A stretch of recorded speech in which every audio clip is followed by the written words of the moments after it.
Welcome back. Episode 2. Welcome back to Eden Equips, our podcast where we're sharing real stories, practical tools, helping parents, carers, and educators feeling equipped in this journey of raising or supporting a neurodivergent child or young person. So again, whether you are tuning in with that cup of coffee, you're in the car, or you've been gifted a quiet moment, I'm really glad you're here, and I'm so glad Beth is here too. Beth, you are so very welcome.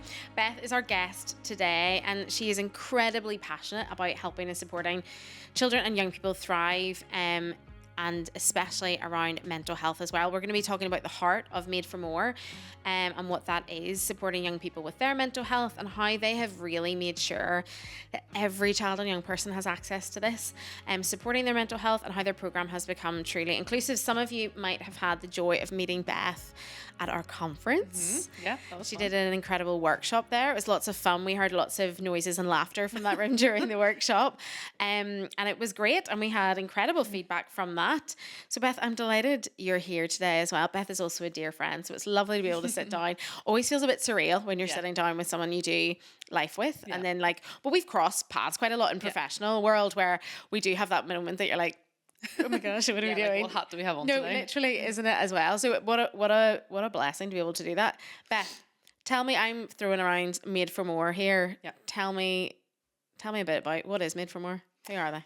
Who are we? Who are you? So, Made for More, we're a local charity. So, we go into primary, secondary, now special needs, youth groups. We go into sports teams, and we talk about things that would stunt a young person believing that their life has value. So, it's all based on that like intrinsic value that people hold, that their life really matters. Yeah. And they don't get told that bluntly, or they don't get told that directly very often. But our goal is to go into these places that young people just need to have that bit of hope and to be educated on their value. So it's all stemmed from that place, and then we would talk about topics that would stunt them from believing that their life has value or their life is important. So a lot of mental health. Okay. A lot of self-esteem, drugs, alcohol, vaping, online the content, and their presence online, different things like that. So, the big topics. Also, a lot of topics that people avoid because maybe not quite sure how to talk about them. Yeah, like vaping. Yeah, I know exactly. And for what you guys do, that people would look at that and be like, oh my gosh, that's my worst nightmare of like going into a hall full of teenagers. Yeah, I know. And you're like, hello, and then talking. But I've seen you guys in action and like how you're able to break down those walls so quickly. Yeah. Because it's so personable, and it's not just you standing at the front with a slideshow. No, exactly. It's not death by PowerPoint. No, absolutely no. There's no PowerPoint inside. No, it's like very much visual aid, interactive, creative teaching.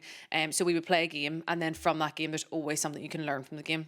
So we use that as like a visual aid that they would remember. Oh, if I'm actually like playing this game, then actually I'll remember this, or it's just so much more engaging. Yeah, and it really is. Also with their brains at the moment, like TikTok and Instagram and Reels and all that sort of stuff, it's such a short snippet. So essentially our whole like aim is that young people would know that there's value in their identity and the choices that they make. So with whatever topic we're talking about, it's the choices that they're making around that is key. So cool.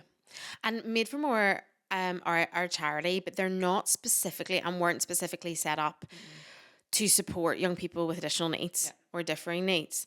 However, I know from kind of the very beginning of that journey of Made for More, there was a heart for being inclusive in practice, that, it was always talked about, every young person has a right to hear this, no matter like their background or their differing needs or whatever. So I know that like from the beginning, you guys have been like, we want to learn about this. Like early on, years ago now, I came in and like did training for you guys, and we had those conversations, and a team here really willing to learn. I guess, where do you think that came from? Like that heart of just like being inclusive and being like, well, actually we need to know about this, even though we're not specifically for this. Yeah.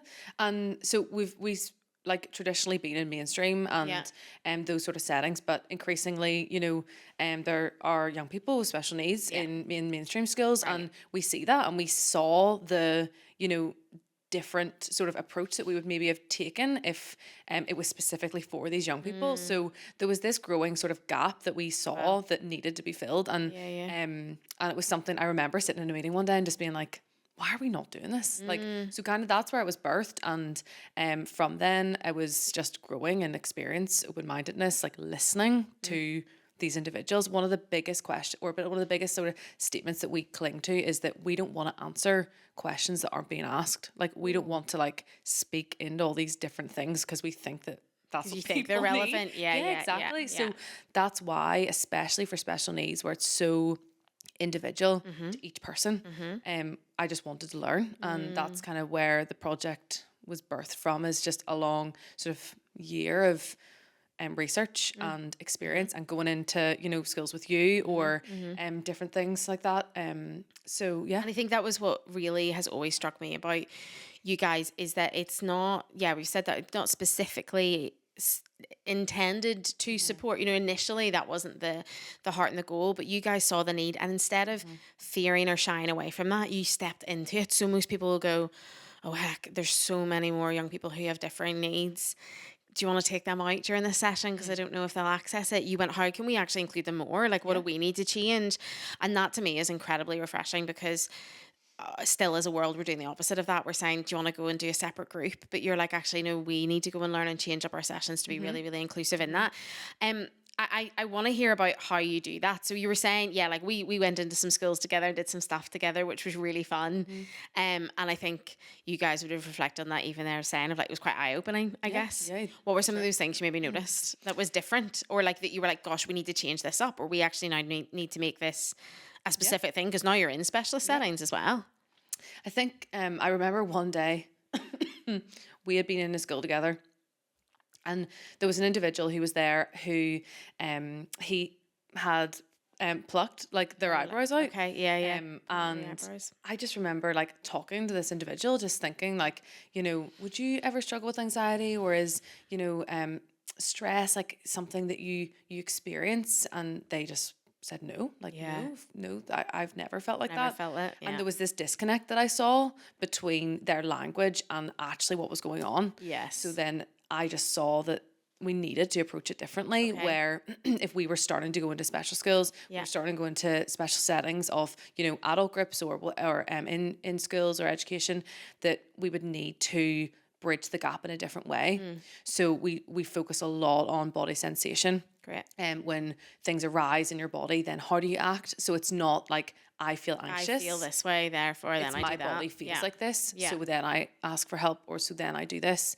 That could be through drawing, it could be through actual like visual aids, it could be through Play-Doh, it could be through you know, loads of different ways creatively to like demonstrate to them like, this is what's going on inside your body. Your body speaks to you, your body talks to you, and what's it saying to you, and then what do you do about that when you feel those sort of feelings arise. And you guys are like supporting young people who are pre-verbal and who have like really different forms of communication, and there's still a need there. And I think that's where this gap happens, is that young people aren't getting supported because we have to make the effort to change things up. You know, and I guess, what would you say to people who would be like, maybe organizations, youth groups, whatever, whoever that is, who are like, no, I couldn't do that, I don't have training on it? Well, I would challenge them. Okay. I would challenge them and say, you can. You can. Right. I don't have a PhD in brain, you know, neurodiversity. I don't have a degree in it even. And most people would say like, oh, well then I'll run to the hills. Like if you then start, you know, educating whatever. But actually, like if you are open-minded and if you listen intently and if you are passionate about this, like you can do it. I would say, obviously there's a weight that comes with it. That you cannot go in and speak about things that you do not know about. That's unwise and integral, but or unintegral. But I think that if you have a willingness to learn, you can do it. That's it's just that open-mindedness, isn't it? I love you saying that, of like, you just got to be open. You just got to love these young people and recognize them. Like the heart of what you guys do is recognize them as individuals for who they are, and they have value. And the world says they don't actually a lot of time by not including them. And not including these young people in every day. And this field that we find ourselves in is under-resourced and you know, and we need more people to do it, you know, and it's not that everybody needs like this PhD to be able to do it. Actually, we need people who are going to be like unified together and going in to make this world a more accessible place for these individuals. Like that's what we need to do. And So good. if you are a practitioner and you want to start doing this, like I would just challenge you, look at what your sort of content is, look at what your approach is, and think like, just how do I tailor this differently? That's what I did. Yeah. Okay, nice. Yeah. I You just had went the through, base and just changing a few wee things. exactly, went through all of our content and then just added on top of what I found from research. And one of the main things that we have changed is we do a say hello scheme is what we call it. So it's an optional element to our program where we would then just go in and do a session for 20 minutes, pass about like a breathing ball, pass out something, get to know the students. Lovely. That means that Connecting. that means if there are some pre-verbal, if there are non-verbal, if there are, just different needs in the room, that we know what that is before the session. Before you go in. Yeah, really so clever. that's one of the biggest, that, biggest things that we can do to set ourselves up for success. So it's not as if you need to be able to have the skills, oh, I can change this and I can change that on the spot. If you don't feel confident enough, say hello scheme, like something that allows you access into their world before you have to really educate and teach them. So and that's you can tailor it. It's stepping into their world. Yeah. Not just observing from the outside. And I think that you guys have done that so well. And I've loved watching that. Imagine I'm a parent, right? Let's flip this. I'm a parent of a neurodivergent or a young person with additional needs. And you're talking about mental health. We know the mental health stats for young people in general are heartbreaking. For neurodivergent young people, even more heartbreaking. Higher frequency and risk, anxiety, depression, suicide. How you tell me I can support my young person? Like if I'm literally just bumping into you in the street, I hear what you do, and I say, Beth, how can I support my young person with their mental health? Big question. And you think, how long you got? But what's one of those things you kind of, it comes to your mind nearly? I would say, don't underestimate your young person. And in meeting them, just where they're at. Like, I think to allow space and safety for you to really know how to help your young person is to first like almost take a step back and be like, well, where are they really at? Where are we at right now? How can I then enable them best to and supporting them? So I've been in schools before where we've said, oh, we're going to do this game or we're going to do this, and some teachers have even been like, oh, they won't. I don't think they won't do it. No, right. They won't be able to do that. And they've done it, no problem. And it's been such a joy, like to break that barrier. So if your young person is struggling with their mental health, maybe to suggest is that they won't be able to tell you, or they won't be able to get, this support, or they won't be able to understand, or they won't be able to grasp it. Actually, they might. So, I would say, really push with that. We actually call that a neuroaffirming approach or neuroaffirming practice, which means focusing on their strengths rather than thinking everything they can't do. And in one of the kind of like lists of questions you go through to be neuroaffirming is what about my expectations and what about my assumptions? And sometimes those can be flipped either way. So like we're putting too many expectations, but actually a lot of the time what we find is that we have lowered subconsciously, sometimes lowered assumptions and expectations of that they're not going to be able to access that. And actually they can. I guess with that, stats are heartbreaking, all of that stuff. Is there something that can give us hope in this area of, supporting young people? Is there something you've seen? What gives you hope? Like you're going into this every day, talking about this stuff every single day. You're in the front line of working with young people with their mental health. Is there something that gives you hope of being like, yeah, it's going to be okay? Like we're seeing a difference here, or where are you at right now with that? It's a changing journey, I guess. I think I see like an increase of just interest anyway. Like, I see an interest or an increase of conversation around like neurodiversity and mental health and that sort of interlinked conversation. I see an increase of people just having an open-minded approach. Right. That gives me hope that, is starting to, that gives me hope. I think I see our program works, and that gives me hope to know that. How do you know it's working? As in, like, what shows for you that you're like, this is working? Well, there's so many stories. Like I think even you know, one of the things that we would do is characters. So I've drawn out, and also again, you don't have to be an artist. You don't have to be. You don't have to have like graphic designers all the time. You don't have to have like it's fun. You can be creative with it. You meet them where they're at. I've drawn out different characters, and the point of that is that they would then see themselves in the story and be able to relate in ways. And you just have like young people mid-session be like, that's a little bit like me, oh that's a little bit, oh I really relate to that, and you're not prompting anything, but that's just the fruit of what you're seeing from, they're connecting to it exactly. So I would say that, you know, just the like direct sort of connection to our work, I think shows me that, you know, I've hope in this. I've hope in this project. I've hope in like this generation too, isn't it? Yeah, exactly. Becoming adults who can really support themselves. And I think like for us, we're always talking about that importance of like advocating as well. And that's important for all young people to be able to do. But I always think for our neurodivergent individuals to be able to be like, this is where I'm at right now. And I actually, and as you said, like if they've been given people constantly meeting them where they're at, they can also enter spaces and be like, here's my capacity right now. Actually, I'm reaching burnout, and we know that autistic burnout's very, very high. So here's why you can support me in this too. No, it's so good to hear. Beth, we're gonna come to our quick equip part of our podcast. So it's like a rapid fire. I say that and then I'm like, so explain that to me. And I then make things not rapid fire. So I'm going to really try and do that well. We've talked about some of this stuff already, but one tool, one resource you love. I love the characters. I really do. I really love the characters. I love a story. I think I found that a lot of neurodiverse individuals, autistic individuals love a story. Maybe it's a TV character, maybe it's a, you know, book, maybe it's a, you know, all these different things, and they just love that, you know, creativity and that sort of other world element, you know. So meeting them in that sort of world and saying, but this is actually relates to you, like, really, you know, good, I think I just love that. So you can create your own, you can create, and with that, you know, we've done, say like the worry monster comes and visits this character.